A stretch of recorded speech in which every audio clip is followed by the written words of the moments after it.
If you are newer to me and you do not know who I am, let me talk to you for just a moment. I'm Corinne Crabtree. I lost 100 pounds 16 years ago, and I've been able to keep it off for 16 years. I did not do a bullshit diet. I did some easy things in order to lose weight. And today we're going to talk about how exercise impacts that. Because it's like notorious in the weight loss industry. You got to work out, and you got to be miserable, and you got to kick your ass. No pain, no gain, all of those kinds of things. That is not what I preach. So today what I want to do is I want to go over 5 major myths that we have when it comes to exercise and weight loss. And I think that's really important for all of you, because the last thing that anyone needs is to be trying to lose weight again, doing some things that like legit you don't like, or that are based on a big, fat smoking set of lies. So we're going to have fun today. We're going to get it done. You're going to have a chance to ask some questions. We're going to do it all. All right. Myth number 1 is I have to exercise in order to lose weight. This is probably one of the most common myths that are out there when it comes to losing weight. So the myth one more time is I have to exercise in order to lose weight. You don't. You know what you have to do in order to lose weight?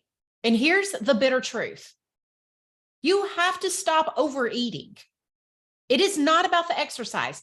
If exercise literally was the thing that caused weight loss, we would all be out there running marathons. You would never see anyone showing up for years and years at the gym with extra weight. So we have to break this idea that exercise is what causes weight loss. It does not. Your ability to learn how to quit putting your hand with a fork into your mouth over and over again every single day because you're bored, because it tastes so good, because you hate wasting food, because you had a bad day, you had a bad week, your boss was an asshole, like all those reasons why we eat, you're never going to burn that shit off in the gym. Never. To lose weight, we have to address the real problem in the room, which is when I am, like, let's say at night, it's 8 o'clock. I've had a long day and I have been so good all day long. The moment my brain says I deserve a treat for putting up with, Bob's bullshit today again, the best thing I can do is to learn how not to eat because of Bob's bullshit, is to realize Bob is not worth me not losing weight. I don't need to eat because I showed up like a boss today. What I need to do is reward myself with thinking, I am the kind of person who can do this. I do not need to eat over Bob. That's what we have to learn to lose weight. You going to the gym is not going to do it. So plenty of people lose weight without ever exercising. I have got member after member after member in my membership who does not exercise. Now, I am not saying that you shouldn't exercise. It's just not needed for weight loss. What is exercise needed for? When you're 80 and you fall down, you can get your ass back up off the ground without needing to push the med alert button, break a hip, or pray to God somebody finds you. You might want to live longer. Studies show that you could live longer exercising. So we are not debating on whether or not exercise is good for our body. What we are debating is this stupid myth that I have to exercise in order to lose weight. No, you don't. There's a thing in the workout world where you lift weights. I lift lots of weights. And if you are used to lifting weights, you'll know there's this thing called reps. It's how many times you curl, how many squats you do. Every single thing is a rep. The best way to lose weight is to focus on how many reps you're doing with your hand going to your mouth. Hand going to your mouth when you're not physically hungry and when you've had enough versus eating until you're full. So it's not that we have to exercise to lose weight. We might want to for other reasons, but we have to stop thinking that exercise is going to cause the weight loss. Because when you think exercise will cause it, you miss out on learning how to deal with habit eating, mindless eating, and emotional eating. All right, myth number 2. Exercise means I'm going to need to eat more. Now, how many of us have thought of this? I have said it to myself in the past, all the years back when I weighed at least 250, if not more. From about the age of 12, I weighed 210 pounds. And then I was just up and down the scale from 175 to 250 plus until my early 30s. And I would do all of these, like I'd hire a trainer. I'd join a gym and get into their boot camps. Like I would go through all this rigmarole where they would be working out and stuff. And I would think I need to eat more, but that's not true. So let me tell you just some facts about this. Number 1, extra food is only really for hardcore exercisers who are doing more than an hour every single day.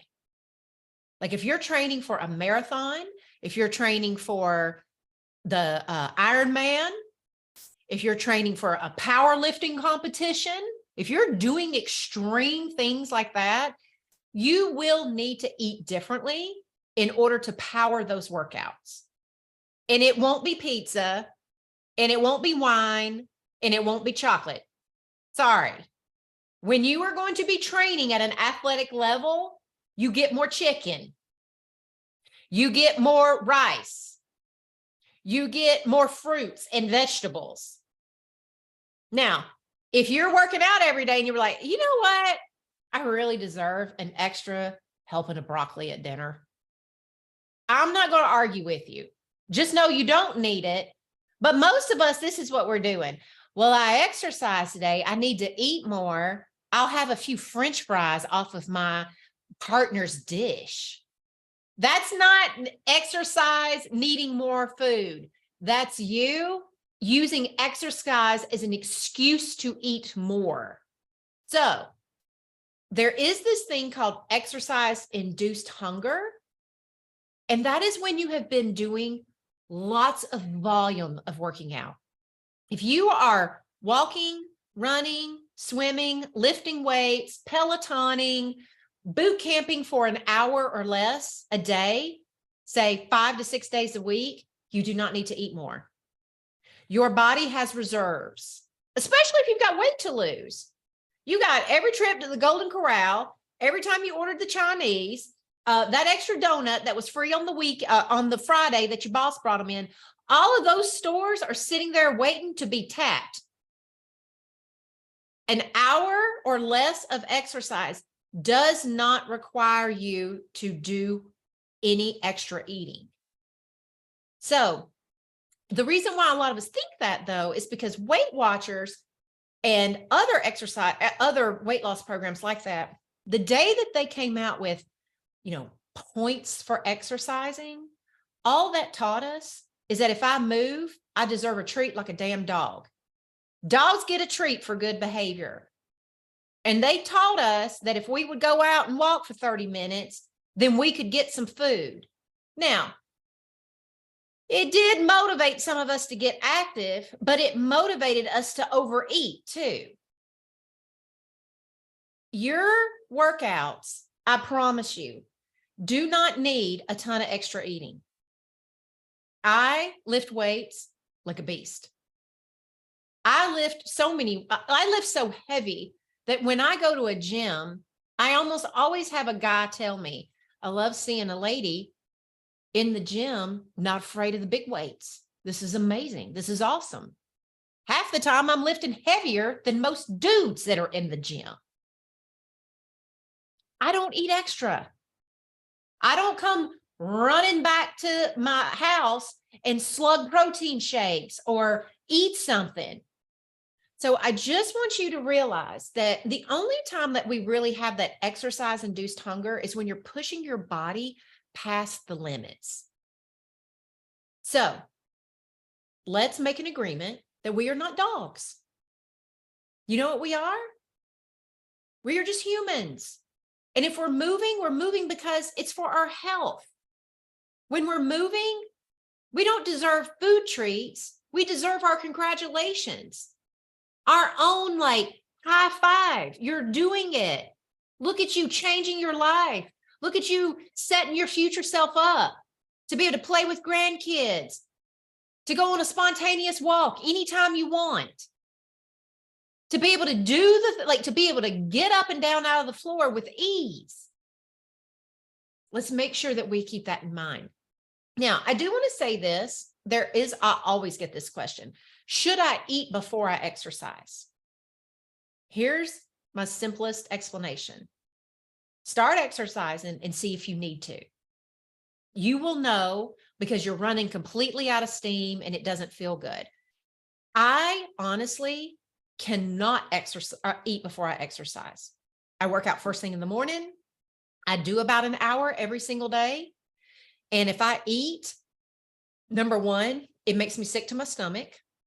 Number two, I tend to have less energy if I've ate. It's like my body is trying so hard to digest anything that it actually wrecks me.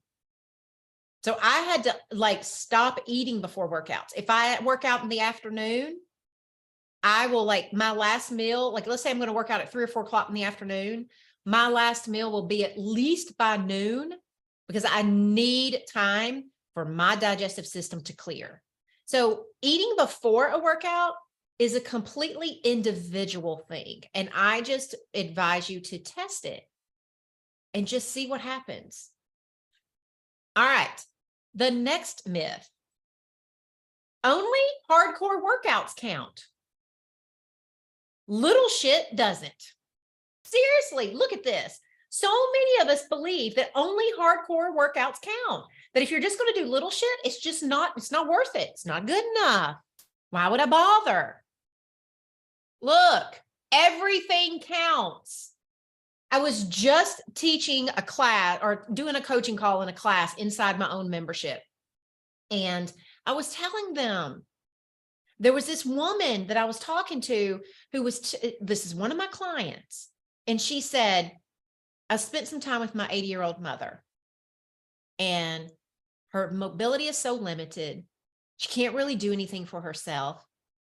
I am on the fast track to that. I'm not doing anything.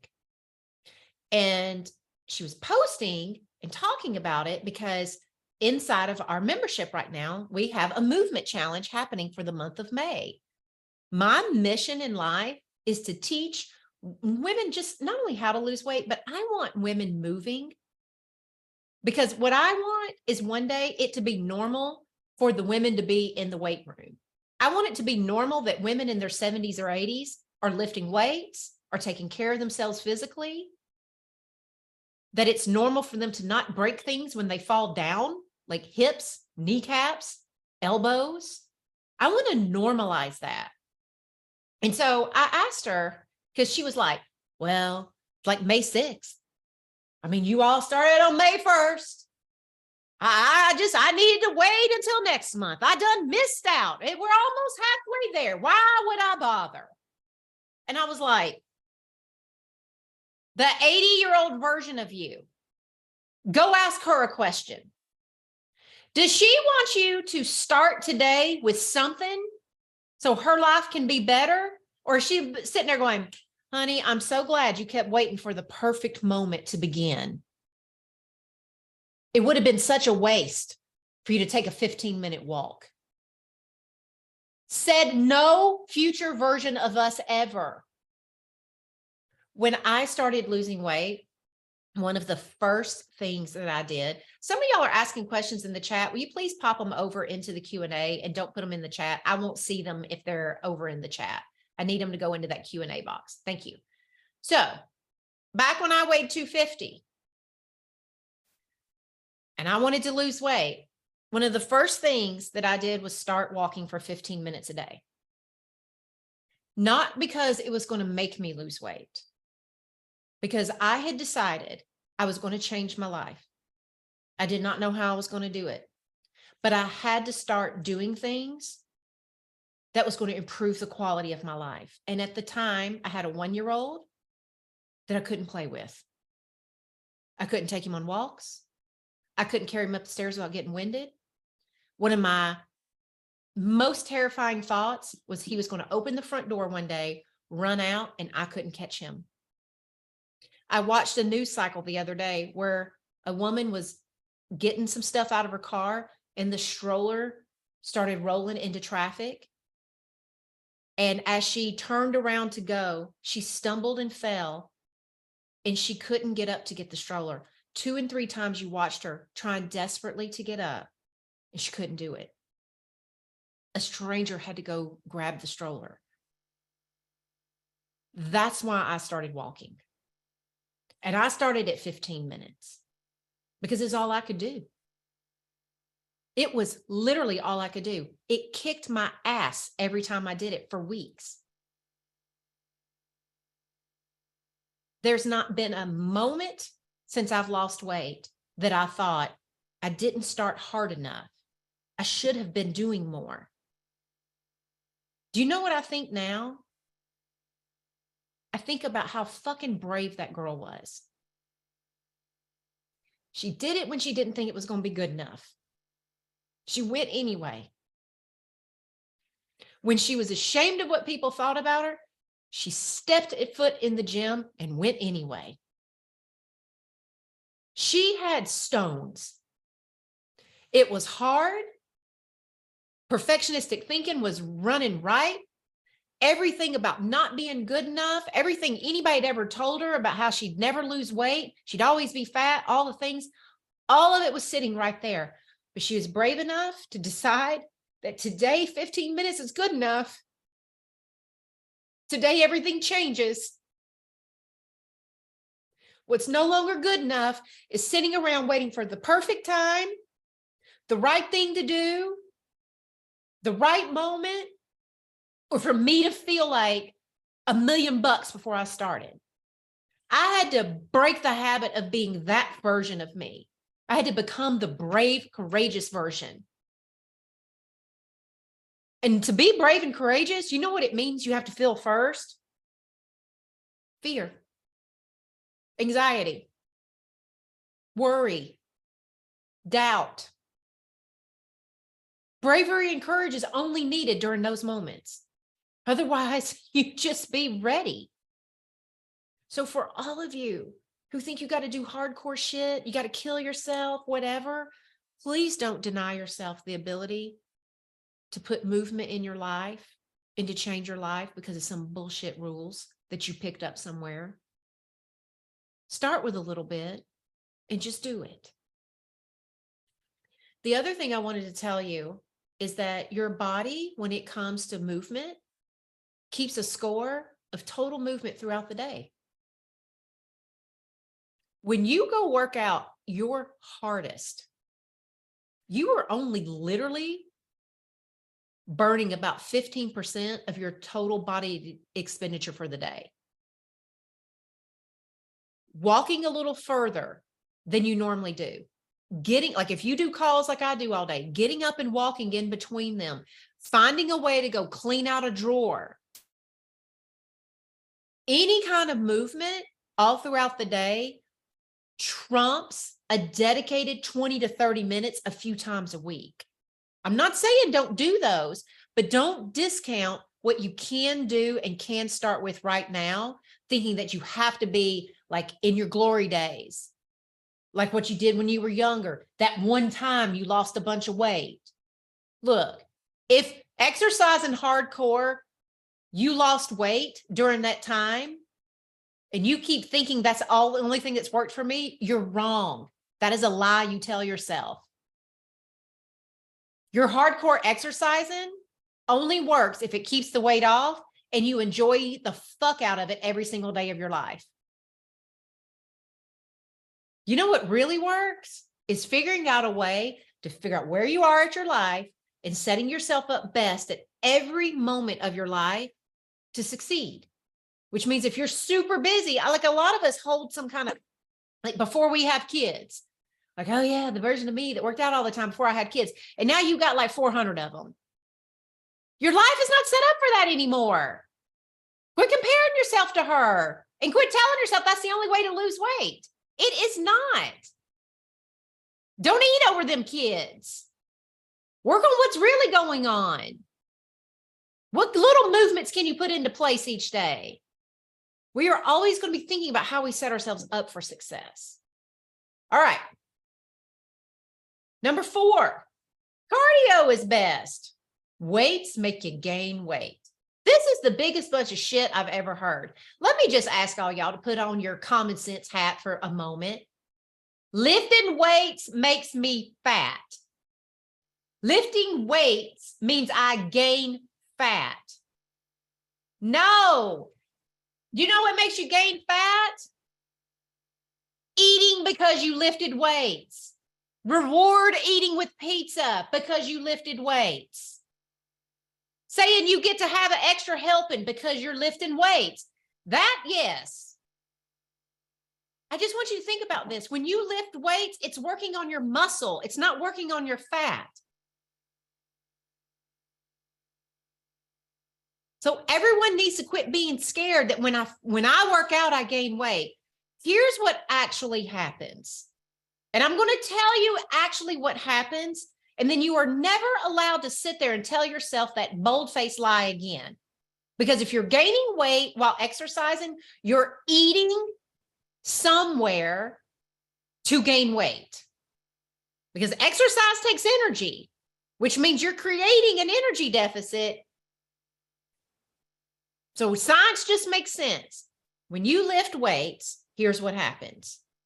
You take your muscle and you're shredding the shit out of it. It's going to get thousands of micro tears in it. And it's going to look like a sponge, a big old dried up sponge at that. But it's still going to have all these little holes because the whole point of lifting weights is to shred the muscle. The whole point of lifting weights is once you shred the muscle, the body says, all right, time to repair. I got to go work hard. I'm going to need water. Come on, water. You're the only thing that repairs muscle. And that's the truth. So every little one of those holes in your dried up, nasty sponge gets flooded with water, not fat. And what happens to a sponge when you put water in it? It expands. But does the sponge become a fat bastard? No, it's got water in it. What happens when the water comes back out? The heaviness of the sponge also comes back out.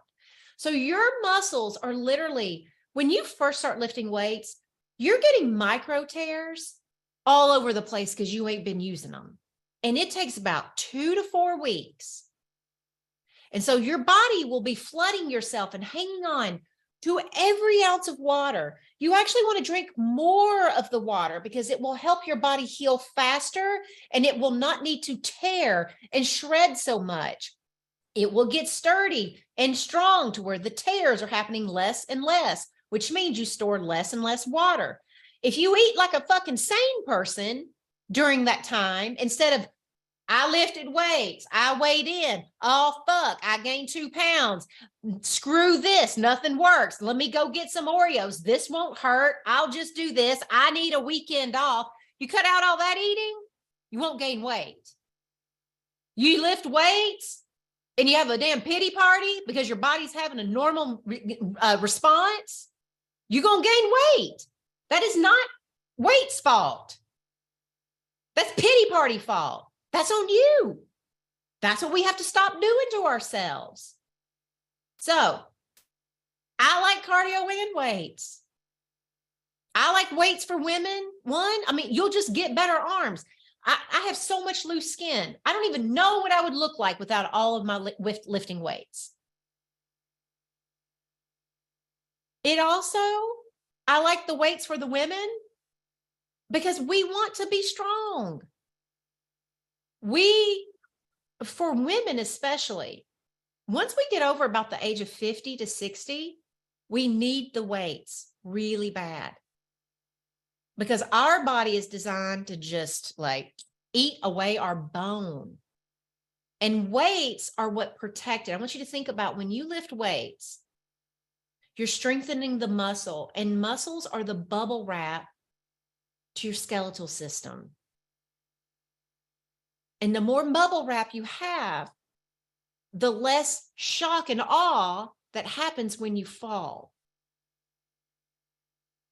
And so that's one of the reasons why I like for women to lift weights. So I think you do both, but neither one of you are making you put on some weight. All right. Myth number 5, anything under 30 minutes doesn't count. Again, that's kind of like going back to only the hardcore workouts matter. That is some bullshit. There's no number that counts. Something is always better than nothing, y'all. Always. More isn't better if you're going to be skipping movement because you can't get 30 minutes in. I can't tell you how many people have blown some consistency. Like maybe they go to the gym every day, or they've been doing something for 30 minutes 5 times a week. Then this one week, they can't get 30 minutes in. And next thing you know, it's a ghost town. There's tumbleweed blowing through. They've just decided to shit all over all of it simply because, well, I decided not to just do 10 minutes. Y'all, make it all count. Because I want you to ask yourself, would you rather have 6 days of 10 to 30 minute mini workouts, or 1 or 2 days of 30-minute workouts where the rest of the week you feel like a complete asshole because you aren't motivated to do 30 minutes? Start trying to figure out for yourself. My goal isn't to work out X amount of times a week. Here's what my goal is to build up my consistency in just showing up for me. What does showing up for me look like? It doesn't have to be 30 minutes. On the days I don't have the time, on the days life gets in the way, on the days I don't feel good, like legit don't feel good, on the days I don't have the same energy. What does being consistent on those days mean to me? I'll just give y'all an example. I have this thing called the Oura Ring, O-U-R-A. It tracks your sleep. It tracks all kinds of stuff. It's just a biomarker thingy. I don't think everybody should run out and get an Oura Ring. So I don't want everybody like, what? Should I have this? This does not cause weight loss. You know what the Oura Ring does?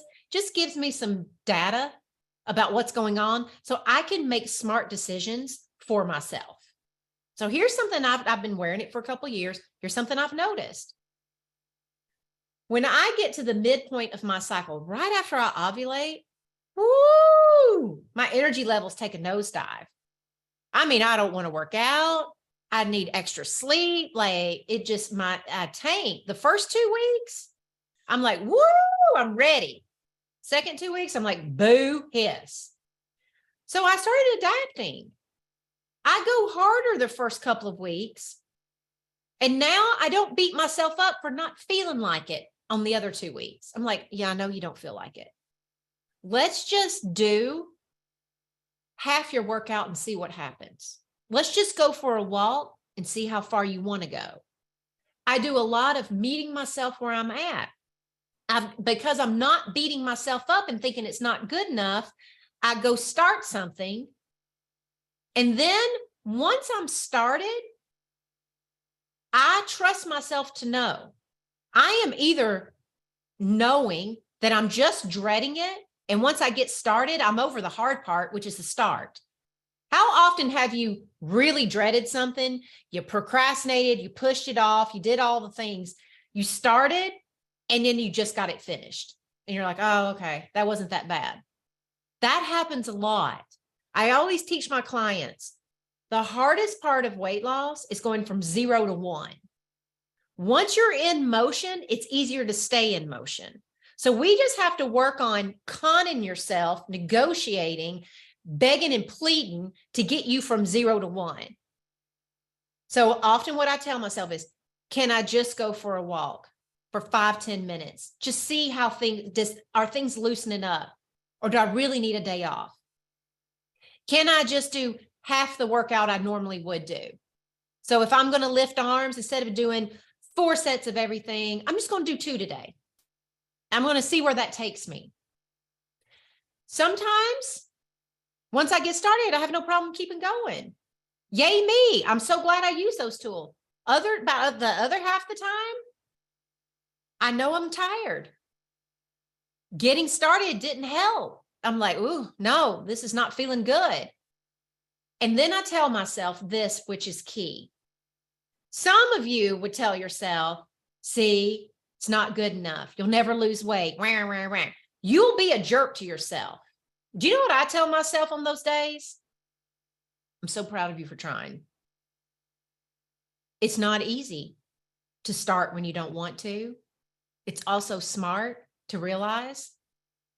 So it's not a day to push yourself that hard. And I'm proud of myself. And I feel compassion. And the more I'm proud of myself and the more I feel compassion, guess what? It's also easier to do. Meet all my other needs. I don't need to overeat because I'm beating myself up, not feeling good enough and thinking nothing will matter. How many of you have sworn up and down you need to exercise to lose weight, except here's what you're doing. Day after day, not doing it, beating yourself up for being lazy, and then eating because you think, well, I'm not going to lose weight anyway. Well, I'm going to be like this forever anyway. How many of you are doing that well anyway, eating over and over again? That's not exercise's fault. That's not learning how to meet your own needs, how to talk to yourself. So many of us are trying to lose weight, being a jerk to ourselves. And we do it so much in exercise. So here's what I want to do. I'm going to take a few questions, and then I want to tell you all about being in no BS. If any of this is ringing true, you're just like, shit, I am an asshole to myself, or, oh my gosh, I get stuck in perfectionistic thinking, or shit, like it's really hard for me to just do some without thinking I'm not good enough, I'm not doing enough. You'll want to stay to listen. But let me answer a few questions, and then I'll answer the rest of the questions at the end. How do you get energy to do exercise? The first thing we have to do to get energy to exercise is you have to make sure you're not talking to yourself like a jerk. If you're being an asshole to yourself, like you should work out, you have to lose weight, you're so lazy, you should be exercising, that's an energy drain. You're never going to beat yourself into working out. That's number one. Number two, if you literally lack energy to work out, you do not need to be working out. You need to be thinking about, all right, this is what I teach inside of No BS is, where are my basic human needs not being met? There are 3 main basic human needs in life. Number 1 is hydration. We cannot live without it. I don't give a damn if you do not like water. It's not like your liking water is no longer important. Your body can go 30 days without food. Guess how many days it can go without water before it literally shuts down? 3. You could not eat for 30 days, and as long as you had water, you'd survive. Now, I'm not saying we're doing fast and stuff. I just want to show you the body is designed to go 30 days and survive. It is not designed to go more than 3 without water. So you've got to drink. That is one of the basic human needs. And if you are not meeting that human need, you are going to be very low on energy. All right, so let's all take a swig.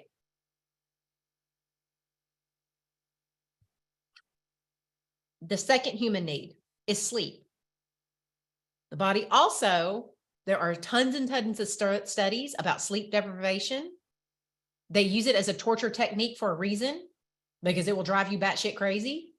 It will compel you to do things or say things you normally wouldn't say to get the sleep. If your body has a visceral reaction to something like that, it's actually really important. So your ability for exercise, one of the things that I notice is the harder I'm working out, I have to get in an extra half hour sleep a day. So typical is 7 to 9 hours. We all need it. If you are working out hard, let's say up to an hour at a good clip with strength training, and you normally sleep 7, and you notice you're losing energy, then you're going to need to sleep 7.5, sometimes 8. So you want to be looking for that. Am I getting good quality sleep? If I'm not, I need to prioritize sleep for weight loss and energy before I work out. The third basic human need that we all need is called comfort. Weird, right? Like, I don't know what y'all thought I was going to say. It's probably something along the lines of like food, but it's actually comfort. Humans are designed to need to feel warmth, love, connection. There's all kinds of different things that we need. And if we don't have comfort, we could feel ourselves having low energy. When you don't think people love you, like you're constantly like, oh my God, if I don't perform, if I don't do this, if I don't do that, the people in my life won't love me. They won't respect me. They won't, think nice things about me. They'll exclude me, whatever that is. It's a lot of stress and anxiety to be under all the time. If you are a people pleaser, a perfectionist, you are not getting your own comfort. When you are doing perfectionism behaviors, people pleasing behaviors, those kinds of things, what's not happening is you are constantly trying to comfort others and please others. You're never getting it back yourself. For example, people pleasers will often do lots of things for people. And then even if they say, I appreciate you or whatever, a people pleaser will go, oh, thank God, I must be okay. And about 5 minutes later, they're worrying again. It's a lot of stress to be under. And so we have to learn how to meet our own basic human needs, comfort being a big one in order to lose weight and in order to have energy. Because if you are doing for others, because you just genuinely want to, whether they say thank you or not, and you're just like, I just love helping people. Like, it's just who I am. Like, I just want to be that person. You feel pretty good about yourself. You feel comforted. Guess what? You probably have more energy.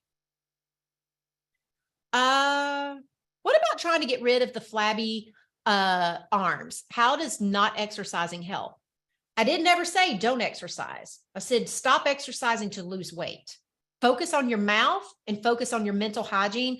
That will lose weight. Now, if you want to like work on your arms, work on your arms. Go strength train and stuff, but don't eat over it. Don't go do some bicep curls and think you need a Snicker on top, a protein bar or a shake. You don't. You know what you need? You need to go lift some weights because you want to be strong. Because you want to see what you can do for your arms. And that has nothing to do with eating. Is using free weights just as strong as barbells or heavy lifting? Yes, I have dumbbells that go all the way up to 50. I have barbells. I have a cable machine. I have all of it. How long did it take you to lose? I only lost 100 pounds. I weighed 250. It took me 18 months. She says, I don't know where my questions are going. They're just disappearing, Sarah. If I'm answering something, if you could just leave it up for a second. You said you were scared to death. Here's what I want to tell you. I have a lot of women in their 60s and 70s who are losing all kinds of weight. I just read a study this morning. You know how we all fear our metabolism tanks once we get to menopause and stuff. There's some studies that have come out that show metabolism doesn't even start actually going down until the age of 60. And then it only goes down 0.7% every year, which means it takes us until about our 80s or 90s to get a significant drop in our metabolism to the point to where like we really have to do things. And that is for people, that metabolism drops for people who don't do jack shit to improve to sustain their metabolism. There's 2 things that you can do to help your metabolism. Number 1, stop overeating. When you learn how to quit giving your body too much food, you will notice your metabolism actually does better. Your body was not designed to have to process loads and loads of extra food. It has to take away its energy sources around vital organs and different things in order to accommodate overeating. The second thing is to lift weights if you're a woman. That is the second biggest thing that you can do for metabolism. It is not about eating every 2 to 3 hours and stuff. It's more about for metabolism. It is about, are we lifting weights? Because that helps our overall metabolism, because our body has to stay strong. The more you challenge your muscle, the more your body is required to work hard to stay strong. And the less you overeat, the more your body can focus on keeping your heart healthy, your lungs functioning properly, brain health and stuff. The more you overeat, your body has to send all of its resources to storing fat, taking care of all the fat, finding a home for all the fat. All right, let me tell you about No BS. I'm going to share my screen, and then I'm going to come back and answer more of the exercise questions.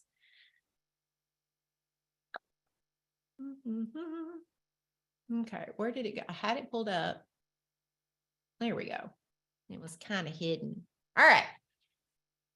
Can everybody see my screen? Just answer in the chat. I know y'all are chatting over there. So yes, thank you, Paige. Paige Puckett. She's the first one. She was like, I'm with quick fingers over here. All right. So the No BS weight loss program, that's my flagship program. That is what I started 16 years ago to help women lose weight. I had done it. I wanted to help other people do it. And I knew that the diet industry was literally pumping out tons and tons and tons of bullshit. So I decided I'm going to teach people what I did. It's going to be loaded with common sense. There's probably going to be a lot of cussing as usual.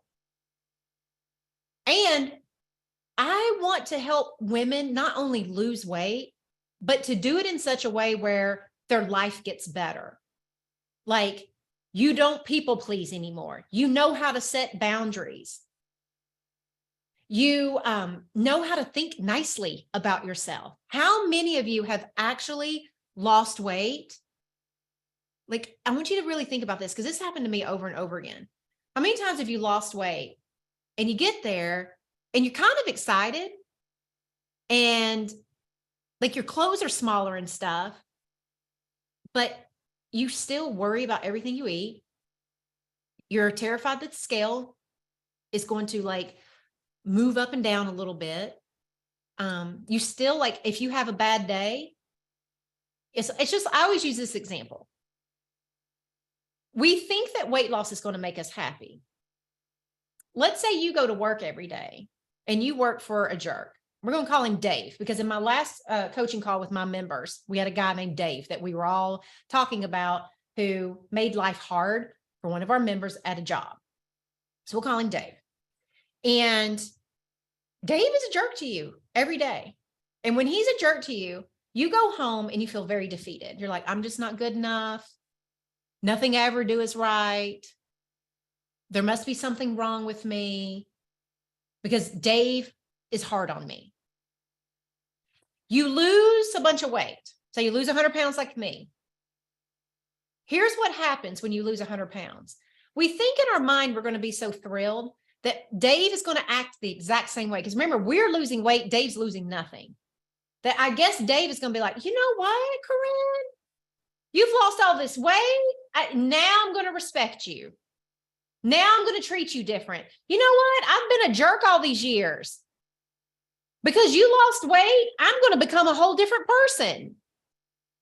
That never happens. Do you know what happens? Dave is still being a jerk, and you're still sitting there thinking something's wrong with you, except now you just wear a size 8. I help women do this.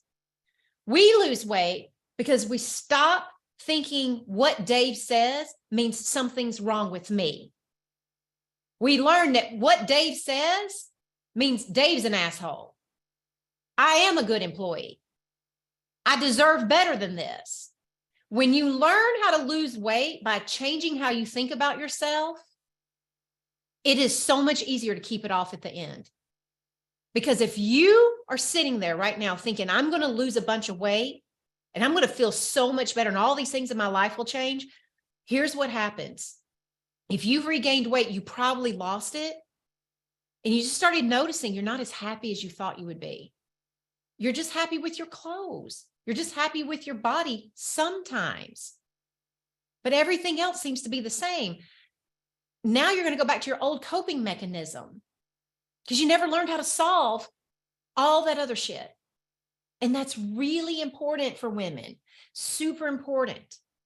All right. So let's just talk about how we do it. The first step is you got to take the weight loss quick start. When you join, I walk you through step by step on everything you're going to do. In less than 15 minutes, you are literally going to know what to do inside my program. And I'm going to settle your nerves. One of the things that I know about weight loss is that we get freaked out about it. We think we can't do it. The moment, I swear to God, the moment you start any diet, tell me if this isn't you. I get started and it takes me a hot minute before I'm freaking out wondering, can I do this? I bet I fail. You know, those 400 past diets I've done, I've never been able to do it before. I know this is what happens to people. This is why people tend to start and stop diets all the damn time. They think they're going to start a diet and be highly motivated for a long time. Some of us, the doubts and insecurities, they start the moment we get started. Some of us, they start about 3 weeks in, and it's like, well, because it's not new anymore, now my doubts and insecurities come up. And sometimes it takes us a couple months. We're riding high, we're like doing all the things, and after a couple months, it becomes habit and routine. And the moment that it's habit and routine, you're not having to think about it, guess what comes back up? Doubts and insecurities. So the very first thing we do is we settle your nerves because we want to make sure that the doubts and insecurities get addressed head on so they don't become a problem. The second step is you go through the No BS weight loss course. I will teach you everything you need to know. Everything you need to know. Now, a lot of people are like, well, I listen to the podcast. I get messages every fucking day inside of our group that says, I listened to the podcast for years. I lost so much. I lost this amount of weight or whatever. But they always say, when I joined, I didn't realize how much more I would learn. I didn't realize it would be like this. Boy, is this making it a lot easier. So the No BS weight loss course, it's a deep dive. It takes everything that I do in the podcast and it goes about 30x. And I want that for you because you need to understand not only like how to lose the weight, but you need it in a structure that makes sense. Because all of the techniques that I teach, they actually have a rhythm and a build upon themselves. And that's what the course does for you. It takes you through systematically how to start doing the things in ways where it's easy to get them done. The third thing is you join our private Facebook group. If you want accountability, partners, team support and stuff. If you do not like the Facebook, we have things inside the program that I'll tell you about in a minute so that you don't have to be in Facebook. But we love for most people to get into our Facebook group because it's unlike any other place on the internet. I do not tolerate bullshit drama. I do not tolerate assholes. None of that's going down. People who come into our Facebook group are like, I finally feel safe enough to actually post some shit I'm going through because they always find people like them. So in 15 minutes, you're going to feel focused and ready versus overwhelmed and nervous that you can't lose weight. You will schedule what's called a new member onboarding meeting where we take small groups from 3 to 5 and you get to meet with one of our onboarding specialists and they make sure that your questions are answered. Anything you need is done. And it's a real human. We're not talking bots and all this other stuff. 2 people that have been in my membership for a long time who are dedicated to helping women who work for me now, and you will be talking to them. And it's just a little 15-minute Zoom call. We have tons of times available. You get your questions answered, you find your resources, and you'll get a chance to meet some other No BS women too. Then you start the course. The videos average about 10 minutes in length. They are also included in a private member podcast if you need to listen to them on the go. Most people do one section a week. They do like one module or just a few videos each week. So that's basically a video or two a day. So we're talking less than 20 minutes. Just depends on if you want to spend 10 minutes or 20 minutes. And a lot of you are listening to my podcast, and those motherfuckers are 30 to 40 minutes long. You could be hammering away through the course with no problems listening in your car. And then you can watch them on any device. And you can also get our No BS course podcast. It's a private podcast just for members. Then what you're going to do is module 1, you're going to discover the 4 basics of weight loss. I'm sure if you listen to a podcast, you've heard me talk about them. But there are things that you have not heard me talk about, which is how do we not feel guilty eating foods that we love? Because a lot of times, even though you hear some of my teachings on it, you're still feeling guilty. You're still noticing that times you feel deprived. You still feel restricted, even though it doesn't make sense. I teach you about all of that inside of module 1. We go through like the science behind water and sleep. You get cheat sheets. We talk about how do you reset your hunger in enough signals, how often you have to reset them. That's something I don't talk about in the podcast. There are tons of things about the basics, and you will learn all of them in module 1. Then we're going to have to shift over to how your brain's working, because it's not enough to just know what to eat, how to plan, and how much to eat, and when to wait for hunger. We have to start getting into our brain, which means we're going to examine our eating habits, our impulses to eat, cravings that don't go away. Like we're going to start working on that stuff, because it's really normal to know what to do and not want to do it. So we address that in module 2. Like, why is it that I want to lose weight so bad, and yet in the moment when it's time to do something about it, I just don't want to? We address things like that. And then when you know how your brain works, you're going to find in module 2 the biggest gift of all. So many women in weight loss, they feel like they're broken. They walk around and be like, I must be broken because I eat every night after my kids go to bed. Well, I must be broken because every afternoon at work, I do so good and it feels like all of a sudden I just need to eat. Well, I'm so broken because by the weekend, I'm just eating my face off because I don't know any other way to get through the weekends. You're going to learn why all of these things that you're doing and all of these things that you're thinking are actually normal. I'm going to teach you in there so that you no longer have to feel ashamed of those things, worried that something's wrong with you, or feeling like you're broken.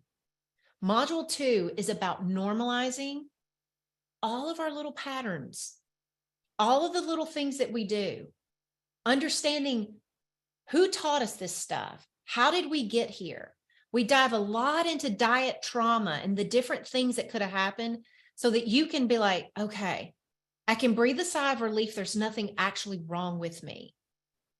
I have been taught wrong. Most of you, that's what's happened in life. Diets, a lot of them did a number on you, putting lots of weird rules, conflicting food rules on you and stuff. And, you know, when you have voices of authority give you this stuff, it's real easy to think it's just the way it is. And it's not. And we talk a lot about that in module 2. So those 2 modules, most people always say those 2 alone take the stress out of losing weight. Like before, I felt really stressed when it came to losing weight. When I get through modules 1 and 2, I start feeling really hopeful that I actually can do this. I start feeling relief that nothing is wrong with me. But we can't stop there, because here's the next thing that happens. This is where a lot of podcast listeners get stuck. Well, I know the basics and I understand that I'm normal, but why am I still overeating? Why do I still have a hard time stopping at enough? Why is it that like I eat even when I know I'm not hungry? Why do I keep wanting to eat shit when I swear to God I'm not going to do it? That's where this module comes in. Because before we can address all that, you know what you have to have? You got to have the basics and know what they are. And you have to have compassion and understanding that nothing's wrong with you. Now we get into understanding why all this is happening and what do you do about it? How do you actually stop eating at enough, even when you don't want to? There's a lesson in this module that everyone loves. It's the 6 reasons why we overeat at night and what to do about it. Because overeating at night is probably one of the biggest triggers for most of us. So I created a whole lesson dedicated to just figuring out those 6 things. Which ones are you? And now how are we going to stop it? And the last one is meeting the future you, where we're going to rewrite your diet past. We're going to put that puppy to bed so we can move forward. We're going to discover who we want to be. We're going to set some goals, and we're going to set goals that don't scare us. We're going to start setting goals that we can breathe in, have some courage to go after it, but it not freak us out. And that's what we do in Module 4. Here's some other stuff that happens inside No BS. We support you. We have optional live weekly group coaching calls. So we do calls like this where I teach sometimes. That's my Wednesday calls. I usually teach something that is very important to weight loss. And then I just take lots of questions similar to what we're doing here today. On Sundays, I coach, which means I actually bring people on screen and I talk with them on camera about whatever's going on in their life. Today, I coached one woman on Dave. She got fired from her job a few years ago. She's got to go to an event. Dave's going to be there. And she was really starting to binge and overeat because of the stress about it. And we talked today about why it was so stressful. And it was simply because I want Dave to know my life is better off without him. I want him to see I'm better.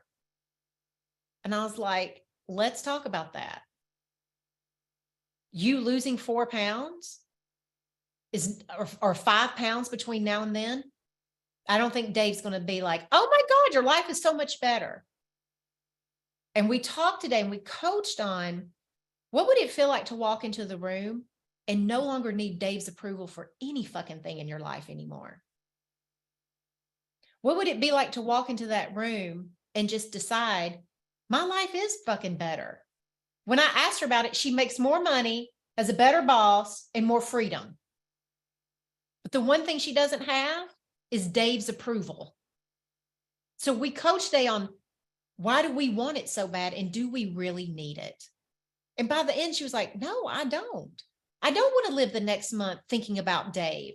I want to live my next month thinking about me and appreciating what I have. That's the power of coaching. That's how we get out of binging and overeating and all this crap that we go through. And then also the other ways that we support you is you can meet and chat with No BS women on those calls. You can come to them live like this, or you can watch replays. We have tons and tons of replays. Every single call that we do is always put into our replay on demand library, also into our private member podcast. Like if you love listening to my podcast, you will love our on demand library. It is hours and hours and hours of Corinne teaching, coaching, motivating, and talking to people. You literally can listen to as little or as much as you want. You'll never run out. All the calls are planned ahead of time, so you can just subscribe to our calendar. That way you can come to what you want and you can leave whatever you don't need. We also have transcripts available for those who do better reading. So we make sure that we do transcripts for every live coaching, training, and course inside of our membership. If you have questions, this is another great thing that like when you're listening on the podcast, if you have a question, you can't ask me. You can't ask anybody. Even if you like have some friends that listen to the podcast, you're just listening to friends who are listening to the podcast. They don't know jack shit. They probably asking the same damn question you are. You need experts. So we have the No BS coaches. I have 11 coaches that are real women, not bots, not automations. They're not some weirdos like just roaming the earth looking for a customer service job. Not that, trust me, half my family is in customer service, so you're not weirdos if you're doing customer service. But I think we've all been in weight loss programs where if you have a question, you were supposed to get a coach. You are getting a customer service rep who's been given scripts on what to say in the event of this question. My coaches are actually taught how to dig into what you're asking and how to help you make significant changes so that you remove the barriers between you and losing your weight for the last damn time. So you have the No BS coaches. We have a feature called Ask Coaches on our website where you can go in, you can type in anonymously your question, and within 24 to 48 hours, you will have a response on that page from a coach helping you with whatever it is you're going through. Anything that stands between you and losing that next pound, you have a coach who's ready to help you. And then if you just love reading shit like that, people call it the Google of weight loss. They go in and they just read all the questions that are getting answered in all of the expert level support. Here's some of my coaches. Betty's lost 70 pounds. Heather's down 20. Lisa's down 60. Judith is down 80. And Julie's down 92. That's just a few of the coaches that are on my team. You'll never feel alone again. No BS, man. We have got everybody from every walk of life hitting it like a boss to lose weight. Our Facebook group is open 24/7, and it's filled with women who are working both on weight loss and maintaining their weight. They're from all over the world, 48 countries and counting. And we also have an accountability group and partner program. We set you up. So if you want a small group that you can have a more intimate connection with, or you want a partner, somebody you can text with, someone that maybe y'all want a small Facebook group, maybe y'all want to like have a WhatsApp or something. We set all of you up and we teach you how to use your group. Also, here's just a couple of the people. This is from this week. Here's Cindy Switzer. She is in the Move Your Body Challenge, and she's just posting like, hey, happy Tuesday, everybody. She's in our 55 plus members group. We have Chasta over here saying, look at me, moving my body at lunch. High five to me, 20 minutes, just like to add. And then you also, when you join, you get our No BS planner. I designed this planner myself. It's got habit trackers. It's got your daily plan, your assessments. It comes in a PDF downloadable format. You can use it on your digital device, or you can print it and use it at like just write in it old school. A lot of people like old school. I use an iPad and use GoodNotes, but it helps you make all of those plans and catch your habits in lifetime. We also have monthly challenges. Like this month, we're doing the Move Your Body May. We are going to be doing a 2-pound takedown challenge in July. We have these optional tactical weight loss challenges. If you just love the energy of a group working together on stuff, you like the opportunity to win prizes and stuff, we do challenges in order to help you with that. So what does it cost? It costs $59 a month. And you can join right now, www.joinnobs.com. And you can also cancel at any time. So if you want to join, see what it's like, take us for a spin, you can do that. I just know that you'll want to stay. When you really are getting the opportunity to lose weight from being uplifted, motivated, addressing the real things that have been going on, where you're not beating your head against the wall of deprivation and restriction, counting calories all the time, where you're not doing any of that busy shit anymore, when you actually have a program that fits in your life. One of the things I take the most pride on is I want to teach women how to lose the weight the way they're going to live their life, which means if you're super busy, we have it like aligned for you to be able for this program to fit in your busy life. Not to where you have to rearrange your life to do our program. No more doing diets that way. That's just not a good idea. So it's $59 a month, and we have a limited time bonus. So today, if you join, or no, it's only until Tuesday, May 9th at 11:59 p.m. Central Time. We have the Delicious Recipes and Food Tips ebook. We came up with this guide because people in No BS really wanted some of our best recipes from our members and our team so that they can see how we set up our kitchen. What are our no-cook food tips? Tons of people are like me. I didn't cook for a long time. A long time I was losing weight. We had to eat out all the time. So we give you all kinds of stuff that our members and our team have said, this is what's made me successful. This is what makes meal planning easy. This is what helps me lose weight. So again, if you want that, you will need to join now because the book offer is going to expire on Tuesday, May 9th at 11:59 Central. All right. So in conclusion, if you're thinking, if you don't know if this is a good time, you don't want to spend the money, or this is the worst one, I haven't proven to myself I deserve it, please stop. Every one of you deserve your dreams. You don't have to prove any fucking thing. You know what I always think? Whatever I really want, I deserve to give myself the best opportunity to get it.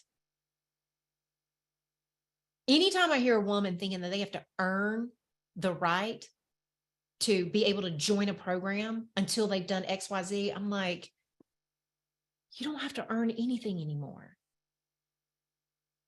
Like, have you ever even considered you just deserve something just because you're a human and you want it? We're so taught through the school system about good grades and all kinds of stuff. It's almost like we're just taught from the get that the only time you get good things is if you earn good things. I don't think that's true. I think it's a matter of, I want good things in my life, and it's on me to gift myself them, however that is. So if you don't know because of time, because of earning and stuff, I just want you to know that that's going to keep you stuck hoping, second guessing, wishing and searching. I just want you to make a decision. Just make a decision about whether or not you're going to lose weight. If you decide you're not ready and you won't do the work, that's awesome. I'm a big believer in telling yourself the truth. Don't say it's, I don't have time. Just say, no, I'm not ready. I know I won't do the work. Because my program is not set up to take extra time. But if you decide that you're nervous, but willing to go for it, and you're scared, but you will try unlike ever before, then I want you to join. I don't want you riding that I don't know fence. It sucks, y'all. Just make a decision.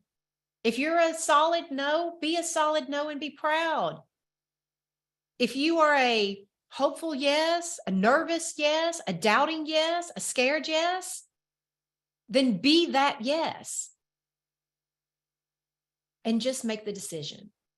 When you say yes, you stop the cycle of thinking that there's going to be some kind of better time, more motivated time. Like someday there's a you in the future who's now suddenly not scared, who no longer thinks that they're not going to lose weight.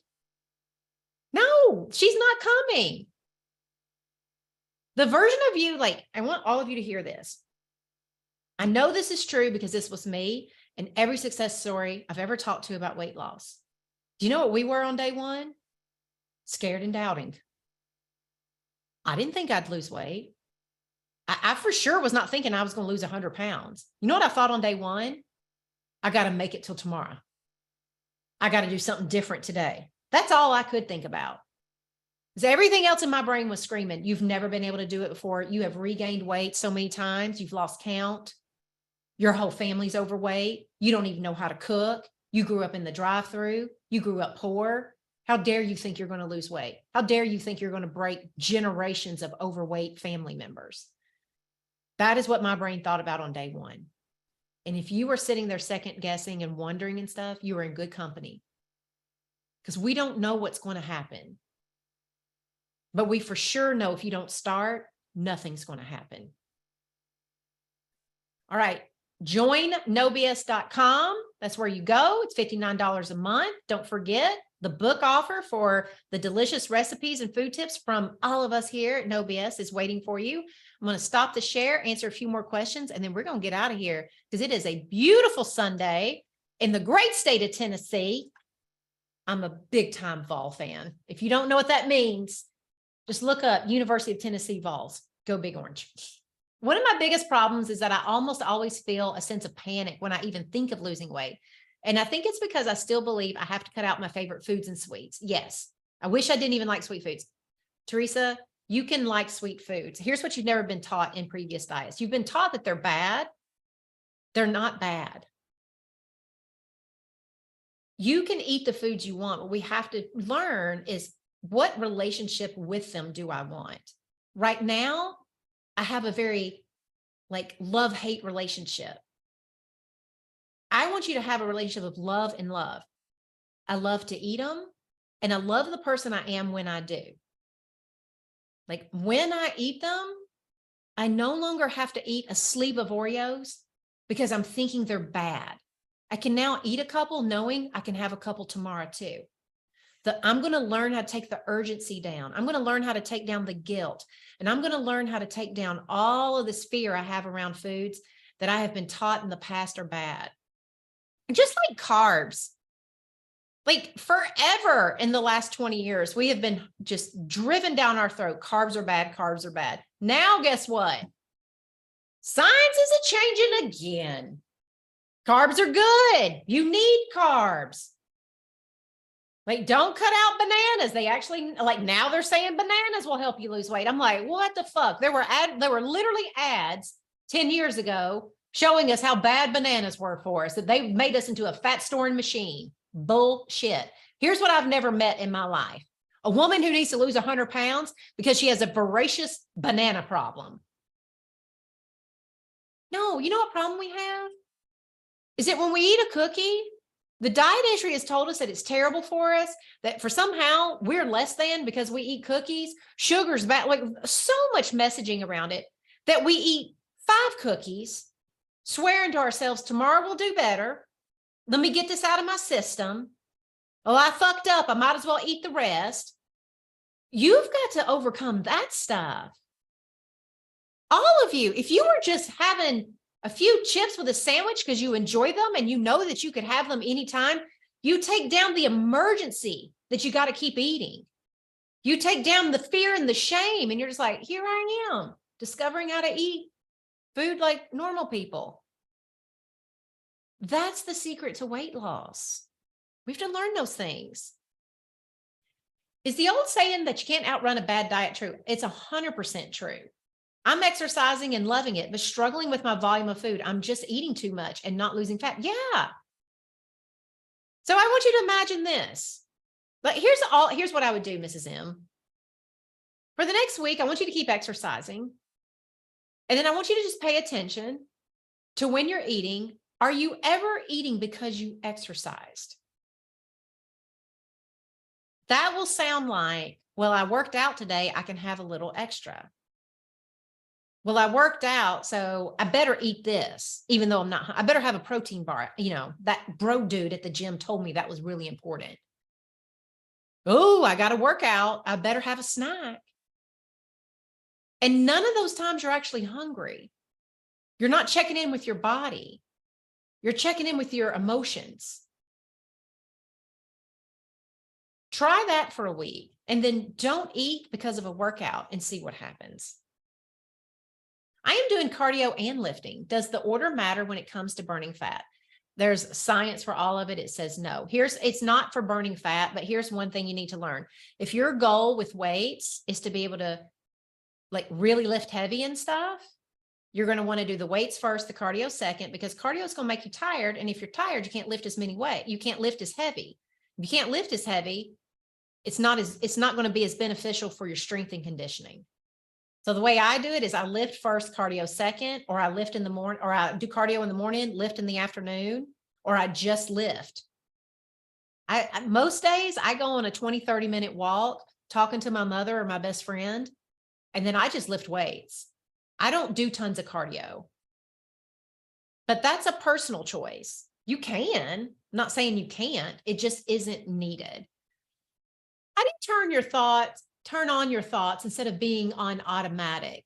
That is what I teach in module 2. I just seem to do things without thought and then kick myself. I teach all of that, Babette, inside the program. There's a process to do that. The easiest way for me to tell you, like, I would really encourage you to join our program to learn this, because otherwise there's a lot that comes up when you start listening to your thoughts. A lot of people, when they first start hearing everything they think, they immediately start judging themselves as broken. Something must be wrong with me. Oh my God, I didn't realize I was thinking this. This must be terrible. When you do that, you create what's called a minor trauma response. Anything that your brain thinks is, oh God, that's dangerous. Oh God, that's bad. You will want to turn all the thinking off again, and you'll just go back into automatically overeating and stuff. So we need to be able to turn the volume of those thoughts up, but you also have to learn how to have the right attitude about what you're hearing so that you can solve for it instead of hide from it. The easiest way to listen to your thinking is, like, literally you just have to start listening. So like the next time that you want to eat something, just say, like, I'm going to wait 2 minutes and we'll see what I think about. And that will help. What are your thoughts about supplements and green pill teas? Nothing. Pumps me full of hours. But yeah, they're not going to help with weight loss. Trust me. Don't you think we'd all be on it if green tea, like at this point, green tea pills that have been around forever, don't you think all of us would be thin if they really worked? Now, if you just want them for some energy, go ahead. They're not going to help you lose weight. You know what's going to help you lose weight? Figuring out why you're eating, what you're eating, why you're eating. I know I stress eat due to the work environment. Do you have any suggestions I can try? Again, that's something I go more deeply inside the program. It's not just like I can just give you this one tip and you'll never be stressed again. That is not how it works. But if you're stress eating due to your work environment, here's one thing you can do. And it's something you can do in the moment, but it's not going to solve why you're stressed to begin with. So stress comes from how we're thinking about our work. So whatever's going on in your work environment is very factual. And then what happens is I have to create a story about it. Our brains are story making machines. If somebody comes and knocks on my door and we all hear it, every single person's brain is going to create a story. Nobody's brain is going to go knock, knock, and that be it. Y'all are going to be like, rude. Why does her mic pick that up? I wonder what kind of package she's getting. Oh, I bet she needs to wrap it up. Looks like somebody's here. Everybody's brain will make up a story around why that door got knocked. Our brains are designed to automatically create stories about everything that we're interpreting.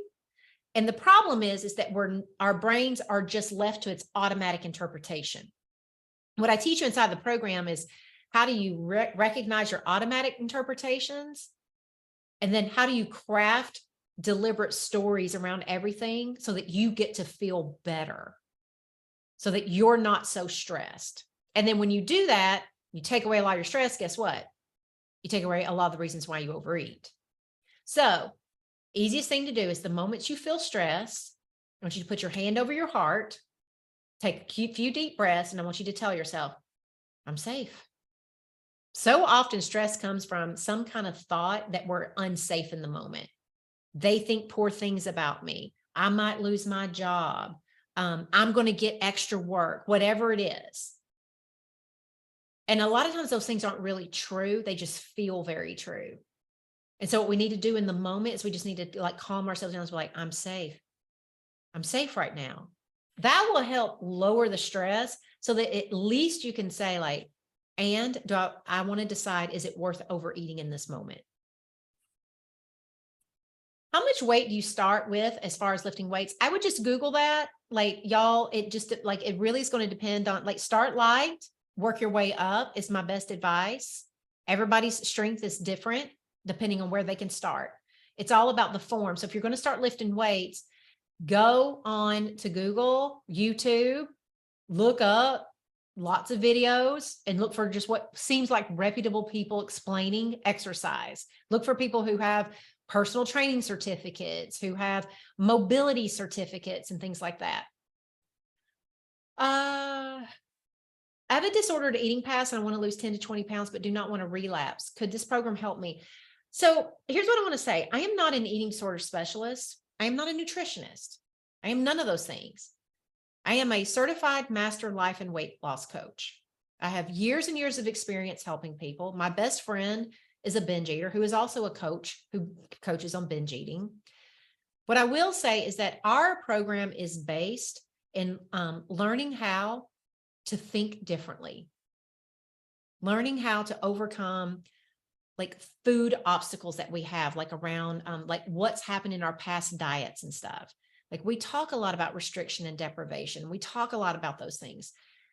We have a lot of people who do have disordered eating patterns who are members of our group, and they do well.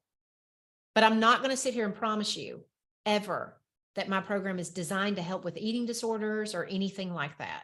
If you literally do not feel safe, like any kind of reintroduction to losing weight is going to cause a relapse, I would suggest not doing it. It's not worth it.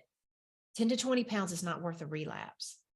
That's just my honest opinion. It'd be really easy for me to just sell everybody on joining all the time, but I'm not going to do that. But that's a decision you'll have to make for you, okay? I want to join No BS, but I'm not sure how to follow the program. I work from 8 until about 7 p.m., 5 days a week. I'm on the Eastern time zone. Not know how I will be able to get on podcasts. So the podcasts, just like if I wanted to start one of our member podcasts, I could just start it right now. You don't have to be there live. The podcasts are replays of calls just on your phone. So you would listen to them on your, commutes when you're showering. I listen to a lot of my stuff when I'm showering, getting ready in the morning and stuff. You wouldn't come to the live calls. Like you don't need a camera and all that kind of stuff. In fact, right now there's 177 of us still left on this call right now. No one has a camera. We like on our calls, we're not all sitting there looking at each other and stuff. The only people who ever get on a call are people who like pre-submit, and they say like, hey, I can be there on this day at this time. And I'm here to get the coaching. And so we coach them, and then everybody else listens and replays. 90% of our members never attend a live call and only listen to replays. And that's how they learn the things. So if you can listen to my public podcast, you can for sure do this program. All right. That's it. Y'all, thank you so much. Please join. We'd love to have you. We are doing amazing things inside the membership. Join at nobs.com. I'd like to see you inside. Talk to you later. Bye, y'all.